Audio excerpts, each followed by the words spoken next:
La filosofía estoica tuvo una profunda influencia en la civilización grecorromana y, en consecuencia, en el pensamiento occidental en general, y su repercusión fue más allá hasta nuestros días. De hecho, 2500 años después de su fundación, cada vez más personas buscan en dicha filosofía los antídotos contra las dificultades de la vida contemporánea. En este sentido, ser coherentes con la naturaleza es el principal lema del estoicismo. Esto implica escuchar en nosotros la serenidad que nos habita. Precisamente, en el programa de hoy vamos a hablar de las claves del estoicismo para una vida serena. Y para ello nos acompaña Nacho Bañeras, doctor en filosofía, licenciado en Derecho y Filosofía, fundador y codirector de la plataforma curasui.es, profesor de yoga y meditación y formador en acompañamiento filosófico, escritor y autor de Caminos hacia la actitud estoica, de la editorial Siglantana.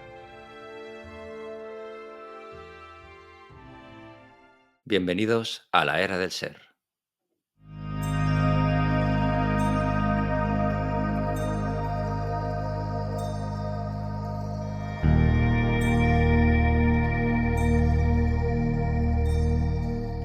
Nacho Bañeras, bienvenido a la Era del Ser. Hola, muchísimas gracias, Jordi, por invitarme. ¿Qué tal? Gracias a ti y felicidades por tu obra, Caminos hacia la actitud estoica, de la editorial Siglantana. Una obra en la que de alguna manera, entiendo yo, nos invitas, nos estimulas a encaminarnos en nuestro día a día a la práctica de una vida estoica. Ahora hablaremos de ello, pero para empezar, Nacho, ¿en qué sentido podemos decir que el ser humano es un ser filosófico? Uy, pues claro, para mí esta es una afirmación que repito a menudo y yo diría que la podemos decir en un sentido global y a la vez profundo.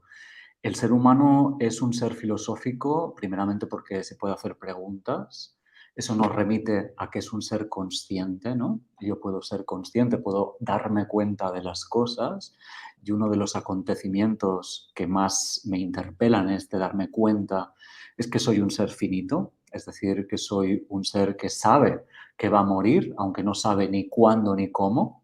Y eso ya es algo que me interpela y me interpela de una forma profunda, aunque en nuestro contexto presente esto quede apartado, silenciado, a mi entender, ¿no? Creo que eso nos interpela a todos de una forma profunda, pero además el ser humano es alguien que continuamente, o somos alguien que continuamente estamos interpretando el mundo. Vivimos el mundo de una forma diferente para cada individuo y eso está fundamentado en nuestro sistema de creencias.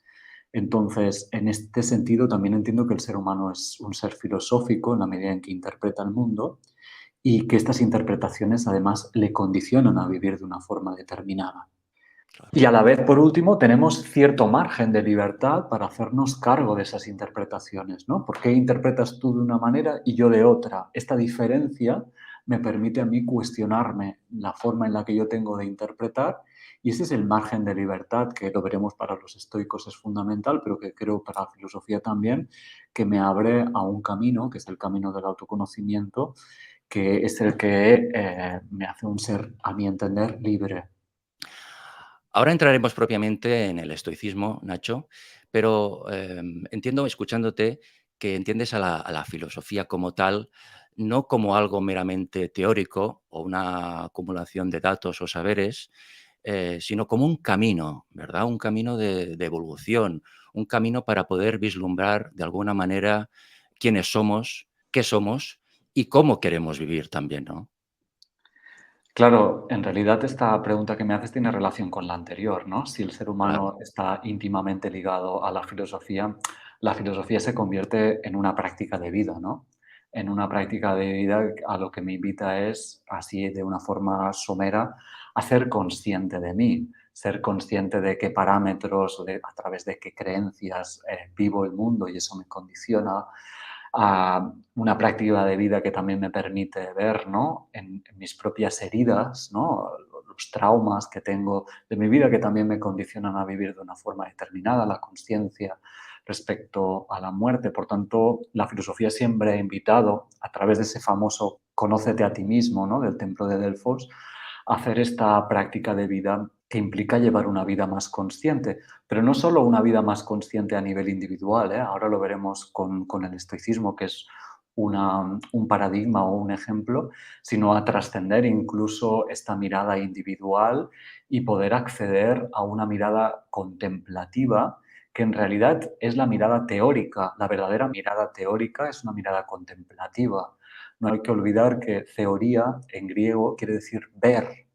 Nosotros, a través de la modernidad, hemos reducido el significado de esta teoría a tener lo que tú decías, ¿no? A tener argumentos teóricos que expliquen el mundo. Pero la mirada contemplativa es una mirada que busca ver el mundo, em, poniendo en suspensión la mirada subjetiva, la mirada individual, la mirada condicionada, ¿no? Ese ver amplio tiene que ver con la mirada contemplativa, que es para mí la dimensión más profunda de la filosofía o la dimensión más profunda de esta práctica de vida a la que nos invita. Claro, estar en nosotros. Ahora hablaremos de ello. En tu obra, Nacho, Caminos hacia la actitud estoica, prácticas para una vida serena, ofreces una visión actualizada y crítica de la filosofía estoica y brindas también herramientas para llevarla a la práctica y explorar su dimensión contemplativa, como bien decías ahora, ¿no? Más adelante te voy a preguntar por tu mirada crítica hacia el estoicismo, pero antes de entrar a hablar de ello y de la actitud estoica, permíteme que dé algunos datos a nuestros seguidores sobre el estoicismo, una escuela filosófica fundada en Atenas a principios del siglo III a.C. En este sentido, la escuela estoica es una corriente filosófica que se desarrolló a partir de la figura de Zenón de Citio y cuyo legado sigue vigente hasta nuestros días, a pesar de que en el año 529 después de Cristo, el emperador del Imperio Romano de Oriente, Justiniano I, dictaminó el cierre de todas las escuelas filosóficas de su imperio. En este sentido, Nacho, y tras pasar 2.500 años de su fundación, 2.500 largos años de su fundación, para ti, ¿cuál es el gran valor de la filosofía estoica, de esta escuela filosófica que le ha permitido seguir vigente hasta nuestros días? Creo que para mí el valor es la humildad de esta filosofía, la sencillez y la práctica, ¿no? Y el señalar la práctica diaria como el camino para acceder a estas dos dimensiones que propone la filosofía en general, ¿no? El autoconocimiento, es decir, este mirar respecto a mí mismo para darme cuenta de cuál es mi filosofía de vida, qué filosofía de vida encarno y a la vez me condiciona. Y el segundo estrato del trabajo filosófico más profundo, el acceso a la mirada contemplativa o la serenidad o la ataraxia. Entonces creo que de una forma sencilla, humilde y a la vez práctica, es capaz de tener estas dos caminos y ir transitando estos dos caminos de una forma simultánea. Ujú. Bueno, decir que para todas y todos los interesados en adquirir esta obra, Caminos hacia la actitud estoica, prácticas para una vida serena, de la editorial Siglantana, tenéis la posibilidad de comprarlo directamente desde este canal a través del enlace que encontraréis en la descripción de este vídeo. De esta forma, no solo conseguís una obra que recomendamos desde este programa, sino que también apoyáis el trabajo de divulgación que hacemos desde este canal de la Era del Ser. Nacho, el principal lema del estoicismo es ser coherentes con la naturaleza. ¿Qué implica en nosotros el hecho de ser coherentes con la naturaleza? ¿Qué quiere decir que la naturaleza es coherente consigo misma? Bueno, aquí se entraría directamente en el estoicismo. Me gusta mucho la pregunta porque permite, ¿no?, hablar del estoicismo y de algo que me parece precioso, ¿no? Que el horizonte del estoicismo sea este buscar la correspondencia con la naturaleza. Corresponder quiere decir, no quiere decir otra cosa que responder, ¿no? Estar en resonancia con algo. Y estar en resonancia con algo, con la naturaleza en este caso para los estoicos es importante porque entendían el ser humano ligado a la naturaleza. Diferente de la tradición filosófica contemporánea, que entiende que el ser humano es alguien diferente de la naturaleza, alguien que se puede distanciar de ella y tomar su destino a través de su libre albedrío, los estoicos, por el contrario, entendían que el ser humano forma parte del cosmos, ¿no? Está integrado en la naturaleza y, estando integrado en la naturaleza, tiene que adecuarse al orden de esta naturaleza. Esta idea parte de una idea que compartía gran parte de la filosofía antigua, de entender que el comportamiento humano debe concretarse teniendo en cuenta cuál es el orden del mundo. El cosmos tiene un orden, tiene unas leyes, y la observación de esas leyes permite a la vez, ¿no?, concretar la conducta y la ética del ser humano. Entonces, los estoicos, a grandes rasgos, parten de esta idea y por eso tienen como horizonte buscar la coherencia con la naturaleza, y a la vez esta coherencia con la naturaleza la podemos concretar en las dos dimensiones que ya hemos ido presentando. La dimensión más individual, vivir en correspondencia con la naturaleza en una dimensión individual, tiene que ver con el poder desplegar una vida virtuosa. Virtud quiere decir en griego excelencia, entonces quiere decir desplegar las potencialidades que como ser humano tengo. Esta sería una primera dimensión que, como digo, tiene que ver con lo individual.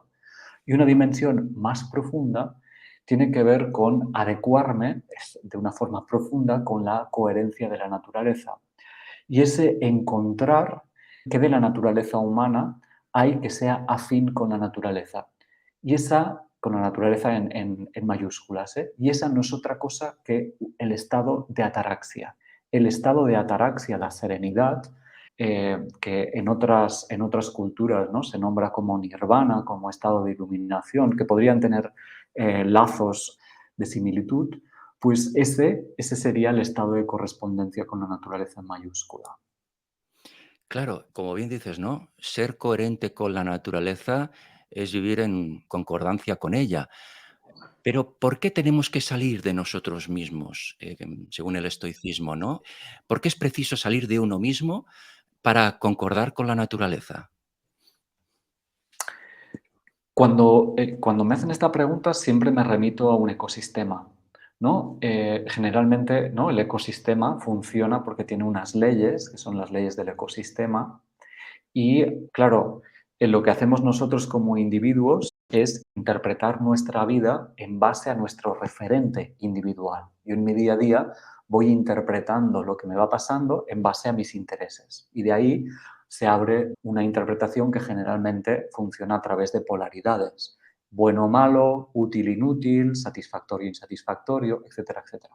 Pero claro, eso siempre lo hago en base a mi referencia individual. Pero esta referencia individual, primeramente, no tiene una mirada en conjunto.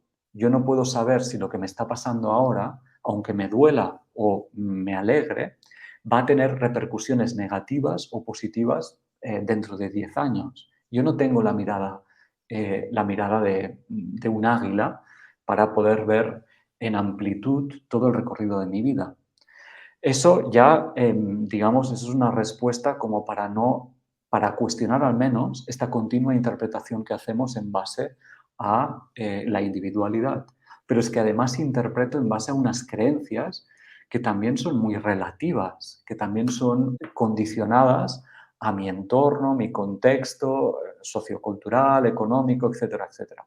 Por tanto, claro, aquí pasa una cosa, ¿no? Nos damos cuenta que, y creo que eso es experiencia de cada cual, que continuamente estamos interpretando lo que nos pasa en nuestro día a día. Gastamos muchísima energía en esta interpretación y rumiación continua y, sin embargo, si nos podemos a verla con un poco de detalle, carece de fundamento. Entonces, de ahí que los estoicos, para buscar esa coherencia con la naturaleza, intenten cuestionar esa individualidad, ¿no? De la misma manera que en un ecosistema, como decía antes, ¿no?, si se muere un cisne o si se muere un animal, para el ecosistema le va a dar igual, porque lo que busca el ecosistema es su propio mantenimiento y eso tiene que ver con la continua transformación de la realidad. Pues eso es lo que se nos está demandando a nosotros, ¿no? Poner la atención en la naturaleza de cambio que caracteriza a la naturaleza. la realidad. Claro, claro, todo forma parte de un todo, ¿no? Todo forma parte de un todo. De alguna manera también, como dices, estar en concordancia con la naturaleza es saber o escuchar la serenidad que en todos habitan, en nuestro interior. Conectar con ese pilar nuestro, ¿no? Que muchas veces olvidamos, esa serenidad que tenemos en nuestro interior. De alguna manera, esta también sería una de las claves. Claro, claro, cuando yo tomo distancia respecto a mi individualidad, ¿no? Cuando yo me coloco en modo observador, modo contemplador, ¿no? De mí mismo o de lo que me pasa, en modo escucha, a lo que accedo es a un lugar que resuena a través de esta serenidad, ¿no? Gracias a la distancia que puedo tomar, a lo que accedo es un lugar de serenidad.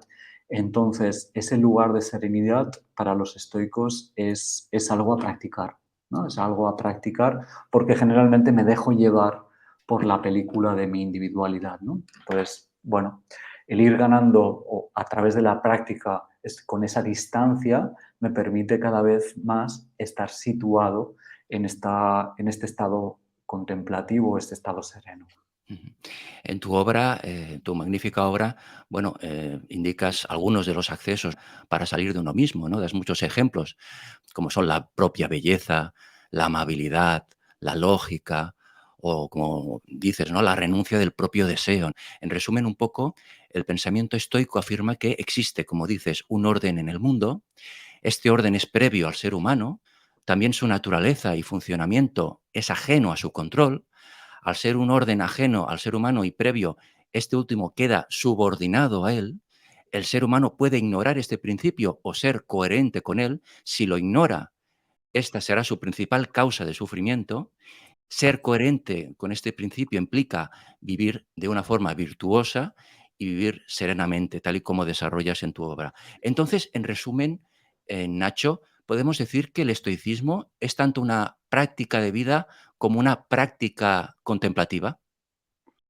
Exacto, ¿no? Tiene los 2 pilares que creo que está muy bien que estén ambos, porque, aunque no lo dice el estoicismo, al menos yo no tengo constancia de que lo diga, tengo la sensación de que muchas veces si queremos acceder a la mirada contemplativa sin, por decirlo así, haber hecho limpio o al menos haber empezado a ordenar lo que internamente hay, caemos en ciertos tipos de narcisismo o ciertos tipos de discursos o prácticas que muchas veces legitiman comportamientos neuróticos o comportamientos que están condicionados por las creencias que hay de fondo, ¿no?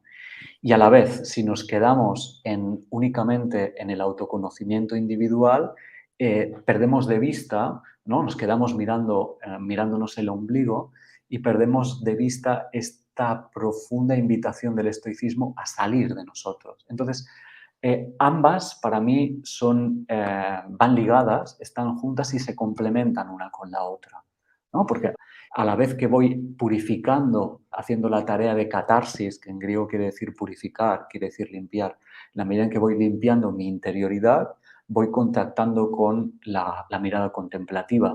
De nuevo me remito al templo de Delfos, ¿no? El templo de Delfos aparece la inscripción conócete y conocerás al universo. Claro, a medida que yo me conozco, a la medida que yo me voy purificando, en la medida en que yo voy como si fuera una cebolla, quitándome capas de creencias, voy accediendo a esta serenidad que es, en realidad, la naturaleza íntima del cosmos, de la realidad. Entonces, ambas para mí van juntas y son muy ricas. Como decimos, el estoicismo sigue influyendo de manera superlativa en la filosofía actual. Después de 2500 años está ahí y es una herramienta para todo el mundo, ¿no? El estoicismo ofrece una mirada, como bien dices, y práctica de vida que aporta una cosmovisión que en nuestro contexto actual y estilo de vida consideras que es urgente escuchar, dar espacio, ¿no? Actualizar y encarar, aportando nuestra dimensión crítica para contextualizarla. En este sentido, Nacho, como filósofo que eres, expones también tu espíritu crítico, tu mirada crítica hacia el estoicismo. ¿En qué sentido consideras importante volver a reformular el estoicismo? En varios sentidos. Bueno, el pensamiento crítico siempre está presente en la filosofía y creo que es importante tenerlo muy en cuenta. El pensamiento crítico nos sirve para también contextualizar una práctica de hace 2000 y pico años, como decías, necesita ser contextualizada con nuestro presente y a la vez eso nos permite también tener una mirada crítica respecto a nuestro entorno. Entonces, ahí hay varias cosas que señalo en el libro y que me parece importante tener en cuenta. Primeramente, la utilización que en nuestro contexto actual se hace del estoicismo, ¿no? Muchas veces escucho el estoicismo como una forma de rentabilizar o facilitar o un ejercicio para hacer del ser humano algo más productivo. Ese no era el objetivo del estoicismo. Entonces, eso creo que que es necesario tener una mirada crítica respecto a esa utilización actual del estoicismo. Pero junto con eso también una mirada crítica respecto al estoicismo, el estoicismo clásico. Primeramente porque el estoicismo estaba diciendo continuamente que había que hacer la práctica, había que practicar la amabilidad. Eh, y no obstante, si practicamos la amabilidad de una forma profunda, eso nos lleva a criticar, por ejemplo, la división social, ¿no? A ser más críticos que lo que fueron los estoicos, ¿no? Creo que los estoicos no fueron suficientemente críticos respecto a su realidad social, por poner un ejemplo, ¿no? No criticaron, yo qué sé, algunos sí, ¿eh? Algunos sí pienso en Catón, que era un republicano, pero me falta respecto a otras escuelas, como por ejemplo el cinismo, que no sé si puede hablar de escuela, pero el movimiento cínico, me falta una perspectiva más crítica que creo que es importante también tener en cuenta y reivindicar. Ujú. Claro, entiendo también, Nacho, que muchas veces se ha malinterpretado la filosofía del estoicismo al ser vista como una filosofía de la resignación, proveniente quizá de la expresión aguantar estoicamente, ¿no? Que se dice, y también se ha asociado a tener una actitud estoica a alguien que le da igual todo, ¿no? Que es indiferente a todo. Y la realidad es que una persona que se dedica a una práctica estoica le afectan también las cosas. Así es como me gusta entenderlo a mí. Es decir, se puede combinar un estado profundo de serenidad con el hecho de que me afecten y me resuene lo que vivo en mi entorno o las cosas que me afectan, ¿no? Y creo que eso es importante porque eso implica recuperar o tener en cuenta nuestra naturaleza vulnerable. Que nos afecten las cosas está muy bien, porque de esta forma puedo saber, ¿no?, que esa amistad o tengo tristeza porque esa amistad está pasando un mal momento. Entonces, esa tristeza me está dando información.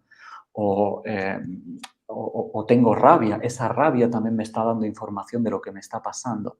El tema del que no me afecte nada, de la imperturbabilidad del ánimo, que es Sí. una bandera del estoicismo, ¿no? Un horizonte del estoicismo, es que lo hemos entendido como un individuo invulnerable.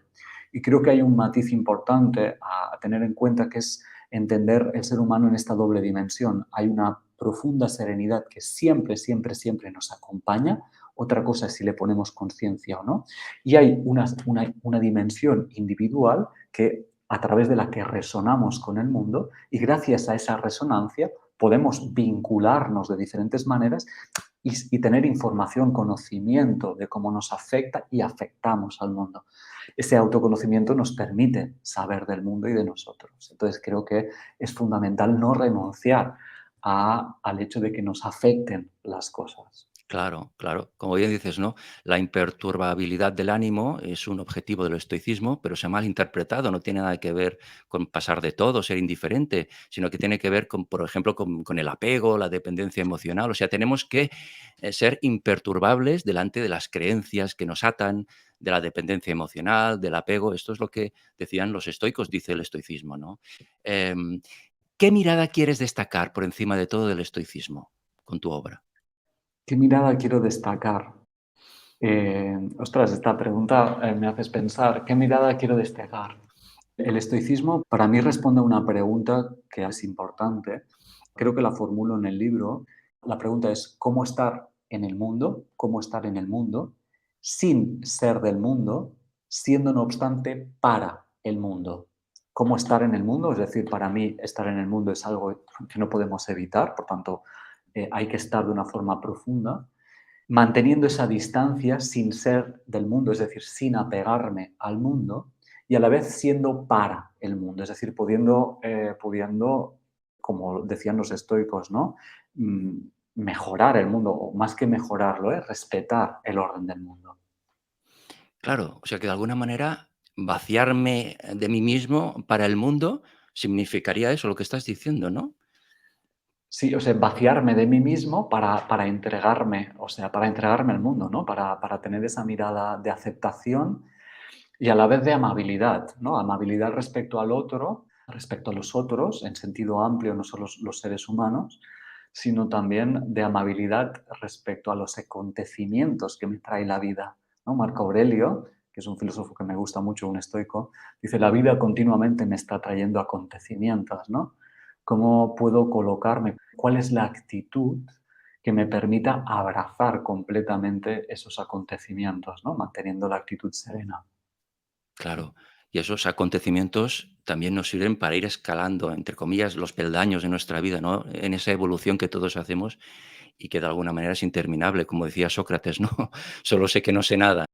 En este Ujú. camino, en este plano terrenal, digamos, ¿no? La evolución es hasta el final, y sigue más allá.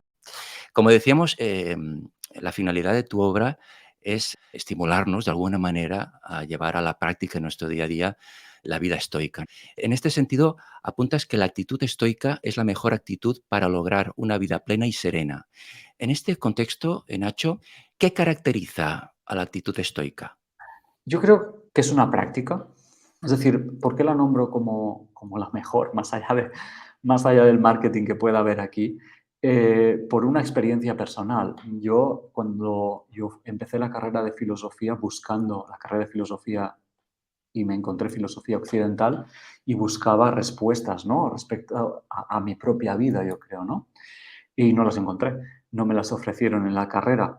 Entonces yo me fui a Oriente, ¿no? Hice el profesorado de yoga, el profesorado de meditación, ¿no? Y allí encontré un montón de respuestas. Y fue en el momento de hacer el doctorado en el que gracias a eso que había recuperado mirando hacia Oriente, empecé a descubrir que aquí en Occidente también tenemos un legado riquísimo que ha quedado menospreciado, olvidado o marginado por la filosofía académica o la filosofía moderna y que es importante volver a recuperar porque, y eso es lo que me parece importante, porque ofrece un lenguaje que creo que lo tenemos más, es más cercano.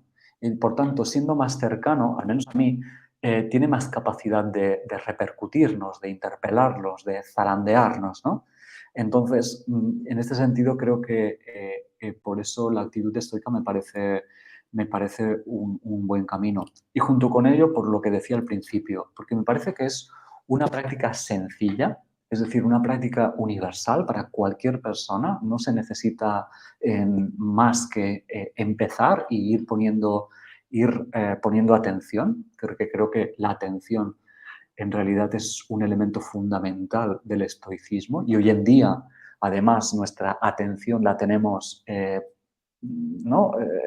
Puesta hacia afuera, hacia mil cosas de fuera, la tenemos secuestrada, nuestra atención, y a la vez es humilde. El estoicismo, o al menos, por ejemplo, Marco Aurelio, aunque tenga como horizonte, ¿no? El vivir conforme a la naturaleza, admite muchas veces que no está ahí. Y creo que eso lo convierte en alguien humano, ¿no? Alguien que tiene una mirada puesta en un horizonte y que va haciendo su propio camino. Y creo que esta humildad, al menos a mí me gusta y me parece importante reivindicar. Para los estoicos, tener paz interior, tener tranquilidad, esa serenidad, era, entiendo yo, el equivalente a tener felicidad. Sí, esa es junto con la idea de virtud, esa es la noción de felicidad del estoicismo y de gran parte de la filosofía antigua, ¿no? La felicidad la entendían como una manera de estar en el mundo que permite desplegar las virtudes que caracterizan al ser humano y lo hacen a través de el contactar con esta serenidad que de fondo define al ser humano, ¿no? Creo que también volver a recuperar esta idea de felicidad, al menos es algo también importante, porque no sé cómo lo ves tú, pero creo que nuestra idea actual de felicidad nos denigra como personas, ¿no? Nos desvirtúa como seres humanos. Sí, exacto. Es todo mirar al exterior y no mirar hacia uno mismo, ¿no? Por eso estamos perdidos, la mayoría. Y la filosofía, el estoicismo en este caso, nos da una de las claves, entiendo yo, más importantes. Está todo en nuestro interior y a partir de nosotros darnos al mundo, ¿no? Porque no somos seres individuales, ya está, formamos parte de un mundo, de una colectividad. Pero claro, primero buscar nuestra felicidad en este caso, ¿no? En nuestro interior, no buscarla afuera, que este es el Mm, gran problema. sí. Estamos en el mundo de los sentidos, todos son sentidos, ¿no? Vivimos de los sentidos y descuidamos lo principal que está en nuestro interior. Bueno, de hecho, el estoicismo, como dices, nos invita a encontrar la felicidad ahondando en nosotros mismos. La actitud serena que promueve el estoicismo tiene unos matices, como indicas en el libro, y alcance que va más allá de la mera tranquilidad del ánimo. Es un trabajo, es una disciplina y que nos abre a una dimensión nueva. Por eso es tan importante tu libro y el estoicismo en este caso. Y también por algo que tú estás diciendo, ¿no? Porque también recupera el otro, al mundo, ¿no? Que creo que eso también lo hemos perdido en un mundo cada vez más individualista, cada vez más narcisista, ¿no? Este ejercitarme continuamente en ponerme en suspensión o en descentrarme de mí mismo, pues cuando me descentro de mí mismo es cuando puedo escuchar al otro, es cuando puedo amar a la otra persona, es cuando puedo ver el mundo de una forma más clara, conocer el mundo de una forma más clara. Entonces, este ejercicio de descentrar porque hay otro o hay un orden que está por encima de mí, creo que, vamos, interpela mucho nuestra noción donde el individuo, donde cada uno de nosotros estamos en el centro. Para el estoicismo eso no es así. Bueno, de hecho, hablamos de 2500 años, ¿no? El estoicismo, hasta ahora. Pero podemos decir, por ejemplo, que el cristianismo recogió del estoicismo y en general de la filosofía antigua gran parte de su corpus teórico y práctico, ¿no? De hecho, también ahora hablábamos de la influencia del estoicismo. Hay estudios que comparan también aspectos del budismo con el estoicismo, ¿verdad? Sí, claro, efectivamente, ¿no? El estoicismo y una parte importante de la filosofía antigua influencia en el corpus teórico y práctico del cristianismo, pero a la vez se puede ver cómo hay muchos paralelismos con el budismo, con el hinduismo e incluso con el islam. Y creo que lo que está mostrando es que estamos hablando del ser humano, ¿no? Y hay ciertos paralelismos en cualquier tradición que remiten a un punto común y a una mirada ancestral que también es interesante, ¿no? Este trabajo comparativo, porque creo que permite mostrar un lenguaje universal que tiene resonancias y tiene lenguajes diferentes, pero hay una resonancia que es compartida. Eso siempre, a mí eso lo veo muy bonito. Así es. Para el estoicismo, Nacho, ¿qué significa vivir una vida consciente, una vida despierta? ¿Estar en uno mismo, como decíamos? ¿Qué significa? Diría que significa convertirse en ser humano. Es decir, en la medida en que el ser humano tiene la potencialidad, hay una posibilidad de que tenga una vida consciente, ante esa posibilidad podemos optar por dos caminos: vivir de espaldas a esa posibilidad o vivir conforme a esa posibilidad. Si vivimos conforme a esa posibilidad, lo que hacemos es hacer realidad esa parte de nuestra naturaleza, por tanto, realizarnos como seres humanos. Eso es lo que creo que, y en la medida en que nos realizamos como seres humanos, vivir conforme a la naturaleza. Claro, autoconocimiento, ¿no? conocimiento de uno mismo y cuidado y cuestionar, ¿no? Mira, decías antes de Marco Aurelio, el emperador Marco Aurelio, un gran filósofo, en el siglo segundo después de Cristo dijo también que la felicidad de tu vida depende de la calidad de tus pensamientos, como hemos dicho también en la entrevista un poco, ¿no? En este sentido, el estoicismo defiende también que somos lo que pensamos y nuestros pensamientos crean nuestro mundo diario, como decíamos, y nuestra manera de vivir. Asimismo, Nacho, apuntas que el ser humano no vive directamente en la realidad, sino que en la realidad y nosotros hay el mundo de las interpretaciones y damos sentido a aquello que percibimos a través de las creencias que acumulamos desde la infancia. En este sentido, en esta manera de percibir la realidad, los estoicos diferenciaban entre fenómeno y fantasía, ¿verdad? Sí, el fenómeno es lo que se me aparece, ¿no? La realidad podríamos nombrarla así. La fantasía es lo que yo interpreto de esa realidad, ¿no? En los juicios que voy haciendo que me permiten interpretar esa realidad. Digamos que el ser humano necesita impepinablemente interpretar. Ahora bien, podemos estar de acuerdo que hay diferentes calidades en esa interpretación. Y la pregunta, ¿se puede vivir sin interpretar? Esa es la pregunta que está en el horizonte de vivir conforme a la naturaleza, ¿eh? ¿Se puede vivir de una forma absente respecto a lo individual? En cualquier caso, ahí encontramos otra vez las dos dimensiones del trabajo y efectivamente lo que dice Marco Aurelio, ¿no? La calidad de mi vida depende de la calidad de mis pensamientos.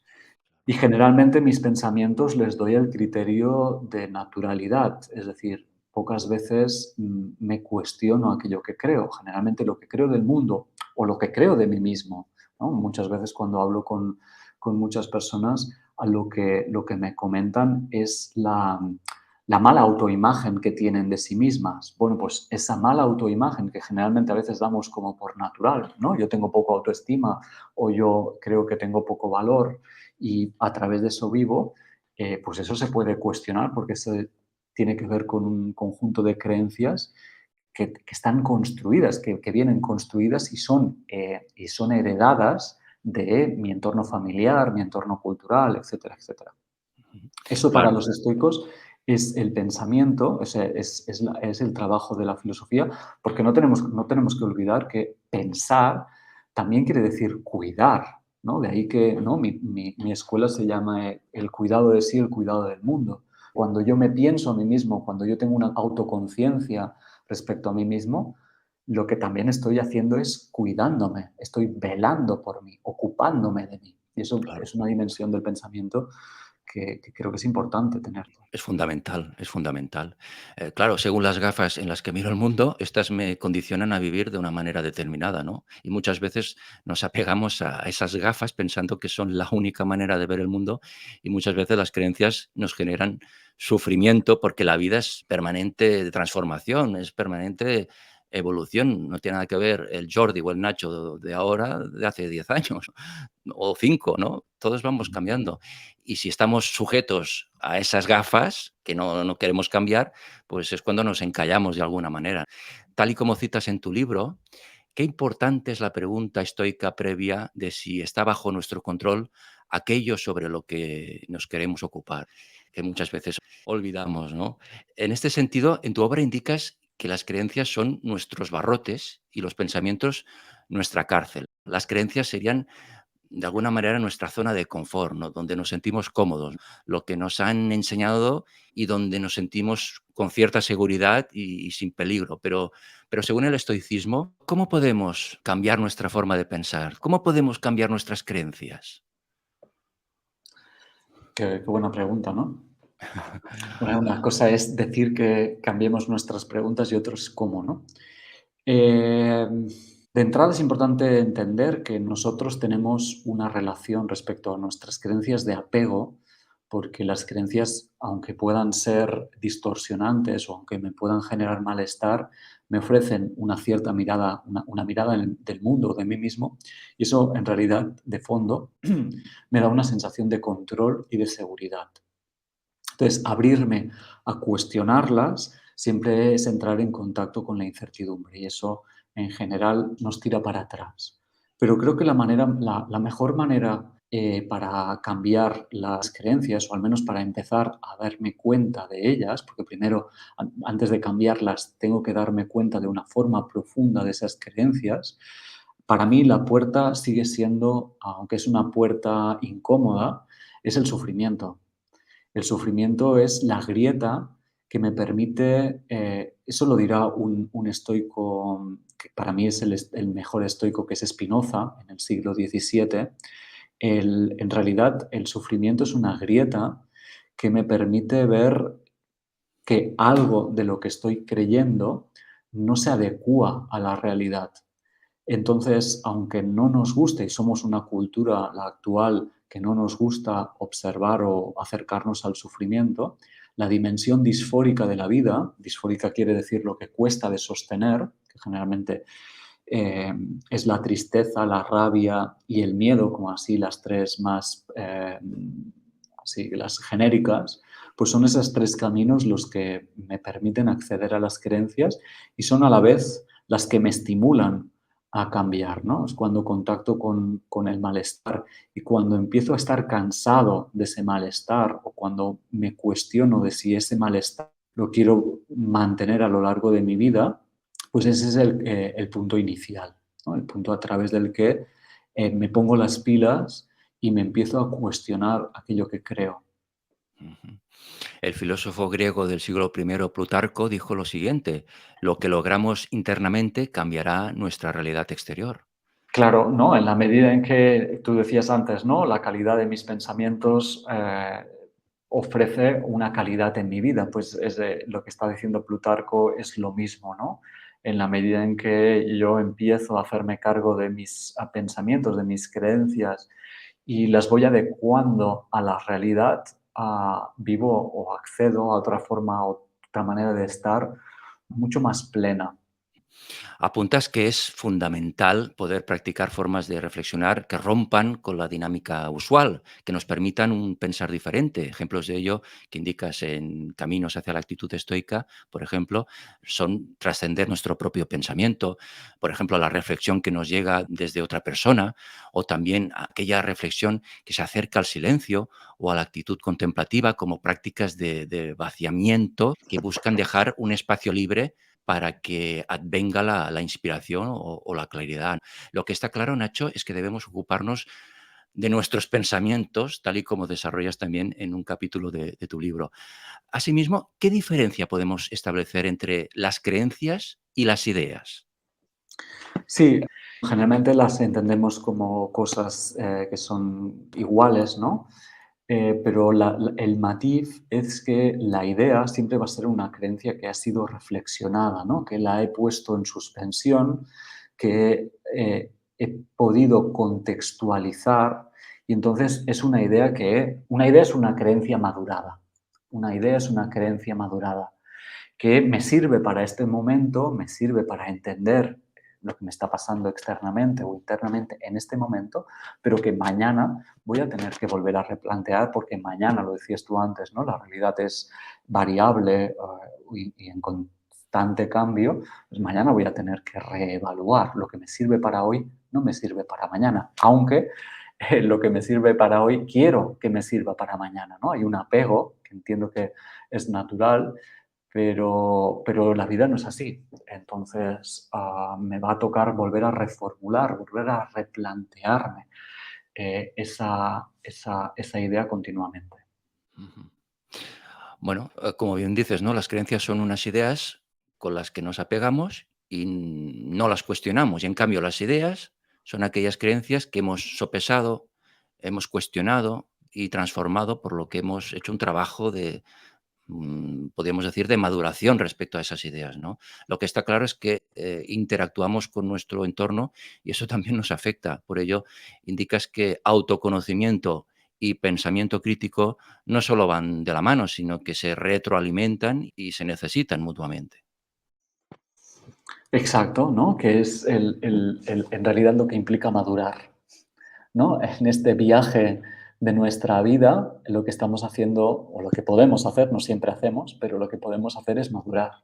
Y madurar no es otra cosa que sopesar cómo veo el mundo, cómo me veo a mí mismo en relación a lo que me pasa, en relación a mi experiencia, ¿no? Tengo una filosofía de vida y empiezo el viaje de la vida, ¿no? Y entonces, entre el viaje de la vida y mi filosofía de vida se van produciendo choques y esos choques, si los atiendo, si los escucho y si estiro de los hilos que me van, eh, que me van ofreciendo, eso me permite madurar, ¿no? Y cuando hablamos de una persona madura, hablamos de una persona generalmente que no sentencia respecto al mundo, sino que generalmente dice depende, ¿no? Depende, es una persona más flexible respecto a sus propias ideas del mundo. Le han servido a él, pero quizás no le sirvan para la otra persona. Tiene una mirada más desimplicada y una persona madura también generalmente tiene un aroma que respira serenidad, ¿no? Porque Mm. ha hecho un viaje y ha accedido a un punto de estar más desimplicado o descentrado respecto a sí mismo. Aseguras que no solo es preciso cuestionarnos a nosotros mismos, sino también cuestionar y criticar el conjunto de creencias a través de las que se justifican y relatan los hechos y acontecimientos de nuestro presente. Como decíamos, esas gafas que, que nos ponemos para ver la realidad tienen que ver con un contexto y se puede cambiar, ¿no? Y a medida que transformo, de alguna manera también me responsabilizo también de mi propia vida y de mi propio ser. Nacho, ¿qué entiende el estoicismo por una escucha sosegada? Una escucha sosegada sería aquella capacidad de escucha que principalmente sabe descentrarse de sí misma, ¿no? Es decir, generalmente lo que hago es cuando me pongo a escuchar, por ejemplo, a otra persona, es ir encajando lo que me va diciendo en base a categorías, en base a etiquetas y a valorando y valoro lo que me va diciendo en base a polaridades, ¿no? Bueno, malo, conveniente, inconveniente, feo, bello, etcétera. Entonces, pero eso lo hago desde una mirada individual siempre. ¿Cómo sería escuchar a esa persona ofreciendo un espacio completamente vacío, ¿no? Un espacio en el que aparezca esa persona sin tener yo por qué interpretar lo que dice, ¿no? Entonces ahí aparece una escucha más profunda, que es justamente esa escucha sosegada, ¿no? Y en el que también puedo ofrecer al otro mi presencia, ¿no? Una manera de estar que escucha al otro sin quererle cambiar, sin quererle ayudar tampoco, sino con, en realidad, la verdadera ayuda, que es estar ahí, ¿no? Que es estar acompañando y dando calidez a lo que pueda estar explicando, comentando la otra persona. Claro, acompañar, claro, claro. Acompañar. ¿Qué significa para ti, Nacho, honrar a la vida? Para mí honrar a la vida, bueno, tiene mucho de estoicismo, ¿no? Honrar a la vida no deja de ser otra manera de expresar la voluntad de ser coherente con la naturaleza, ¿no? Honrar a la vida es poder, poder ser digno, ¿no? De un regalo que es el estar vivo, un regalo que no tengo ni idea de por qué está aquí, ni de cuánto va a durar, ni de qué pasa después. Es, ostras, tengo la capacidad de ver, tengo la capacidad de ser consciente y, bueno, desde momento, a nivel individual, lo que sé es que puede durar un cierto tiempo, ¿no? Entonces, dignificar eso, honrar eso, sería vivirlo en su máxima plenitud, pero plenitud entendida como profundidad, ¿no? Como profundidad, como una vida consciente. Para mí eso sería honrar, ¿no? Como Claro, corresponder en realidad. Honrar es corresponder. claro. Y mostrarnos también respeto a nosotros mismos, ¿no? Es fundamental. Y Nacho, ¿y honrar la vida sería también ser consciente de la muerte? ¿En qué sentido para el estoicismo es fundamental ser consciente de la muerte? Bueno, en muchos, ¿no? Quizás es una de las dimensiones del estoicismo más conocidas, el famoso memento mori, ¿no? El recuerda que morirás. El recuerda que morirás es primeramente un ejercicio. Es decir, los estoicos continuamente están repitiendo esta sentencia para despertar despertarnos de lo que generalmente hacemos, que es pensar que la muerte queda muy lejos, ¿no? Entonces, no sabemos cuándo vamos a morir, Y el hecho de recordar que nos vamos a morir permite dignificar lo que estamos viviendo ahora justamente, ¿no? Tener presente lo que el momento actual, este instante, no se volverá a repetir y quizás es el último. Por tanto, eso me coloca de una forma diferente. Eso por un lado. Pero además, también tengo que hacer un trabajo. Para los estoicos es importante que si el ser humano ya sabemos que nos vamos a morir, nos preparemos para eso. Porque es fácil entender que siendo consciente de mi muerte, también me dé miedo eso que desconozco. Entonces, ¿cómo estar en el mundo pudiendo sostener este miedo a lo desconocido? Porque muchas veces este miedo a lo desconocido me condiciona. Entonces, aunque no quiero pensar en la muerte, en realidad la muerte el miedo a la muerte me está condicionando por detrás, sin que yo lo sepa, desde la sombra. Entonces, bueno, el poder prepararme para morir, es decir, el poder acceder a una serenidad es lo que justamente me prepara para morir, pero me prepara en realidad también para vivir de una forma más profunda. Y finalmente, porque el trabajo respecto a la muerte es también un trabajo sobre el ego. Los estoicos decían aquello de morir antes de morir. El trabajo filosófico implica morir antes de morir. Eso ya lo decía Platón, ¿no? La filosofía es un trabajo para un saber, para poder encajar la muerte, ¿no? Entonces, este morir antes de morir remite a la necesidad de trabajar mi dimensión individual, ¿no? De matar al ego en vida, ¿no? De tal forma que pueda acceder a una libertad mucho más profunda de la que creo tener ahora mismo. Claro.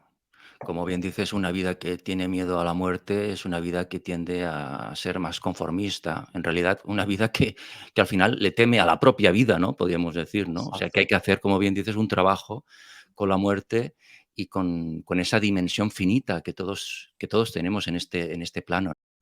Em, Entiendo yo que honrar la vida, podemos decir también que comporta, como bien indicas en tu libro, llevar también una vida filosófica.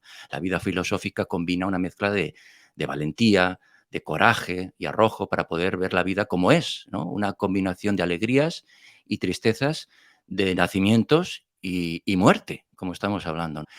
Tal y como apuntas en tu obra, Nacho, no es fácil desligarse de las creencias porque de alguna manera nos protegen, ¿no? Como bien decías, frente a la incertidumbre y frente al miedo. ¿En qué sentido consideras que no debemos evitar el miedo, sino habitarlo? ¿Qué significa habitar el miedo? Así, a lo que ahora me viene en la cabeza con esta pregunta, dos cosas fundamentales. Generalmente rehuimos el miedo porque el miedo nos da miedo, pero creo primeramente que el miedo es importante habitarlo, porque de esta forma nos habituamos a acompañarnos a nosotros mismos. Creo que partimos de una idea patriarcal de entender que a medida que nos hacemos mayores no deberíamos tener miedo, pero tenemos miedo a muchísimas cosas y creo que como seres humanos no vamos a poder evitar el miedo, porque el miedo es una emoción, am, es una emoción adaptativa, es decir, es una emoción que tiene una finalidad adaptativa, me da información respecto al mundo que es importante para mí escuchar, porque aquello que me da miedo también es generalmente algo que deseo. El miedo solo aparece con algo respecto que deseo. Lo que me es indiferente, no voy a tener miedo a lo que me es indiferente. Por tanto, me da información también respecto a lo que yo quiero. Por tanto, el miedo es importante habitarlo primeramente para aprender a acompañarme y a sostener esos miedos, es decir, aprender a darme calidez cuando tengo miedo y a la vez a escuchar qué me está diciendo el miedo de mí, ¿no? ¿Qué deseo está poniéndose en suspensión? Bueno, me da información de mí que creo que es importante escuchar. Hay que percibir el miedo como un aliado. El miedo es una parte de nosotros que, como bien dices, nos informa sobre algo que nos afecta o nos puede afectar, ¿no? Tiene un mensaje que tenemos que estudiar, que investigar sobre nosotros mismos, ¿no? Tiene, por tanto, también una función protectora, informándonos de aspectos de la vida que que bien pueden perjudicarnos o bien conllevan un riesgo bueno, que antes de optar por el arrojo o la sobreprotección que nos anula, es preciso escuchar atentamente qué es lo que nos está diciendo, ¿no? Si no nos escuchamos, Nacho, huimos de nosotros mismos. ¿Cómo escucharnos mejor? Danos alguna clave. ¿Cómo escucharnos mejor? Hay muchos caminos para escucharse a uno mismo. En realidad, creo que es inevitable escucharnos. De alguna manera, siempre hay una vocecita interna a la que podemos acceder en cualquier momento. No obstante, hay vías que me parecen interesantes poder, ¿no? Ya que preguntas, mencionarlas. Primeramente, la escucha corporal. Creo que somos una sociedad que ha perdido el contacto con nuestro cuerpo. Generalmente nombramos lo corporal en tercera persona y lo corporal soy yo, ¿no? Entonces, escucharme a nivel corporal. ¿Por qué tenso cuando no debería tensar, ¿no? Partes o cadenas musculares que no debería tensar. ¿Cómo es que las estoy tensando ahora? ¿O cómo respiro? Creo que la respiración también da mucha información respecto a nosotros mismos. Y la dimensión corporal es una dimensión a la que podemos acceder en cualquier momento. Demanda un poco de práctica porque no estamos acostumbrados y, como digo, vivimos cercionados respecto a lo corporal, pero lo corporal somos nosotros y, por tanto, es importante escuchar, ni que sea escuchar el cansancio, al que generalmente no prestamos tampoco mucha atención o intentamos también mantenernos distantes. Escuchar lo emocional, ¿no? Decíamos ahora el miedo, pero escuchar la rabia, escuchar la tristeza, escuchar evidentemente la alegría, que es así que nos gusta escuchar, ¿no?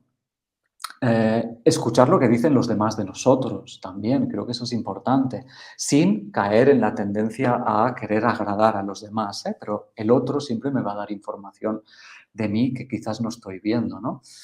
Dedicarme momentos de silencio, eso creo que también es importante, ¿no? Para poner la mirada en mí sin ser productivo en este preciso momento. Creo que tenemos una zanahoria delante de nosotros en el querer ser productivos, en el querer aprovechar el tiempo, que está bien poner en suspensión y dedicarnos un momento a nada, a aburrirnos y a colocar la mirada en nosotros para escuchar qué es de nuestra vida, cuáles fueron nuestros deseos de la infancia, qué de esos deseos se mantienen y cuáles hemos realizado o cuáles no. Yo creo que cómo nos va con la pareja si la tenemos o con la soledad si estamos en soledad.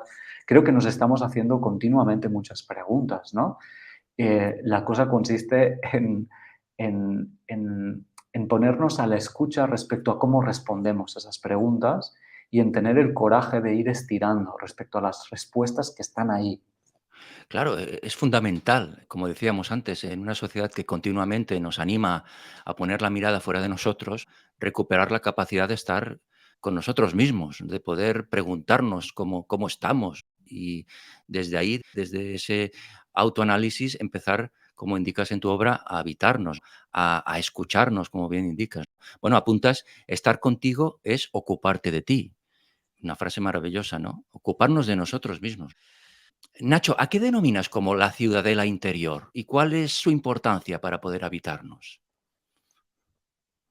La ciudadela interior es un libro, que es el título de un libro que escribe Pierre Hadot, que es un filósofo francés que me parece que se murió en 2010, si no me equivoco, por tanto es un filósofo francés bastante contemporáneo, que tiene esta mirada del estoicismo, que recupera esta mirada del estoicismo y que entiende, ¿no?, la serenidad como esta ciudadela interior, como esta capacidad de encontrar en nosotros mismos esta serenidad. No obstante, esta ciudadela interior me gustaría ponerla entre paréntesis porque eh, podemos caer en el error de entenderla como subjetiva. Y tiene una dimensión subjetiva, pero también tiene una dimensión que tiene que ver con lo que decíamos antes, ¿eh? La correspondencia con la naturaleza y el entender que la íntima naturaleza de la realidad es propiamente la serenidad, ¿no? Asimismo, y según el estoicismo, confiar no quiere decir pensar que todo va a ir bien, ¿verdad? Confiar es también saber saber estar en tu fuero interno. Confiar es poder estar en ti, de alguna manera, ¿no? Claro, la idea de que confiar quiere decir que las cosas va a ir bien, me parece muy ingenua, porque no tengo ni idea. Me gustaría que fueran bien, por supuesto, pero este bien también lo estoy interpretando en base a lo que yo creo que son mis intereses. Y en realidad, como hemos dicho antes, no tengo la mirada global para saber cuáles son mis intereses. No sé, ¿no? El camino en el que estoy ahora tampoco sé bien bien dónde me va a dirigir, por tanto no sé si puedo calificarlo como bueno o malo. Entonces, confiar tiene que ver con el poder estar presente, ¿no? El confiar es, etimológicamente quiere decir con fe, ¿no? Con fe, estar con fe es fiarse de, pero ¿de qué me fío? Me fío de el presente, me fío de mi actitud, porque mi actitud es una manera de estar y esta manera de estar me ancla al presente. Entonces, si recuperamos lo que hemos dicho antes, el estoicismo entiende que me puedo colocar abrazando aquello que me acontece, pues esa es la actitud de confiar, ¿no? De estar presente abrazando aquello que me está pasando ahora mismo. Claro, como bien decías antes, Marco Aurelio decía que hemos de entender la vida como un viaje en el que cualquier obstáculo puede convertirse en un peldaño, ¿no? O sea que de alguna manera el estoicismo nos empuja a aceptar todo aquello que nos sucede en la vida y que no podemos cambiar o controlar. Y aceptar es muy distinto de resignarse.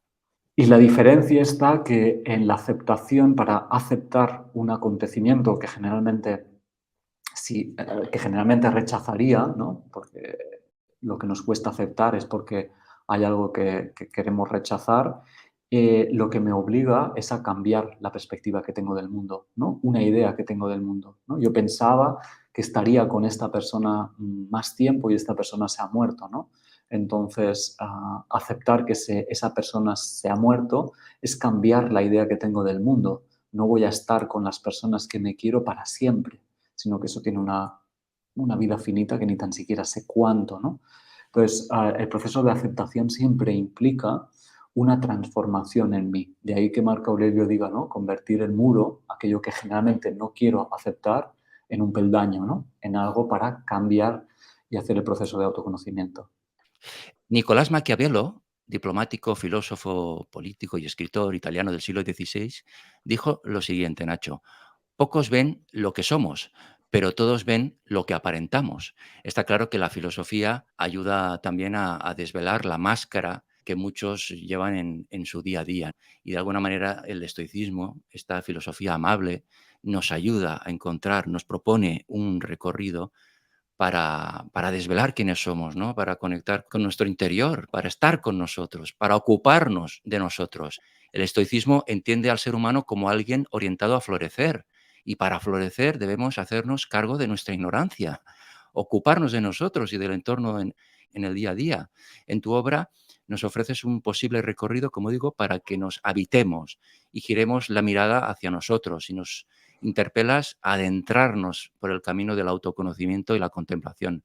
Asimismo, pones énfasis en lo vivencial, que eso es muy importante. Tenemos que experimentar conjuntamente con nuestro pensamiento crítico hacia nosotros y a lo que nos rodea. Por ello, podemos decir que tu obra, Caminos hacia la actitud estoica, prácticas para una vida serena, de editorial Siglantana, es un libro sobre todo experiencial, que nos invita a actuar sobre nosotros para hacernos, de alguna manera, reflexionar, seguir aprendiendo en este camino que es la vida, ¿no? Repercutir de esta manera en nuestra forma de estar, pensar, sentir y también, ¿por qué no?, encontrar un sentido más profundo a nuestra vida y para hacer, en definitiva, un mundo mejor, como hemos dicho a lo largo de esta maravillosa entrevista, ¿no? Que no estamos solos, que formamos parte de un todo, ¿verdad, Nacho?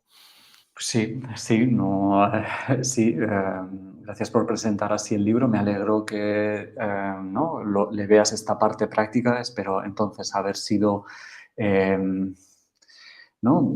Coherente respecto a esta gran bandera del estoicismo, que es hacer de la filosofía un ejercicio práctico de vida, ¿no? Un ejercicio espiritual en realidad. Muchísimas gracias, Nacho. Y a todos los que queráis acceder, comprar esta maravillosa obra, esta instructiva obra, pues aquí debajo del vídeo, en la descripción, tenéis un enlace directo para acceder a ella.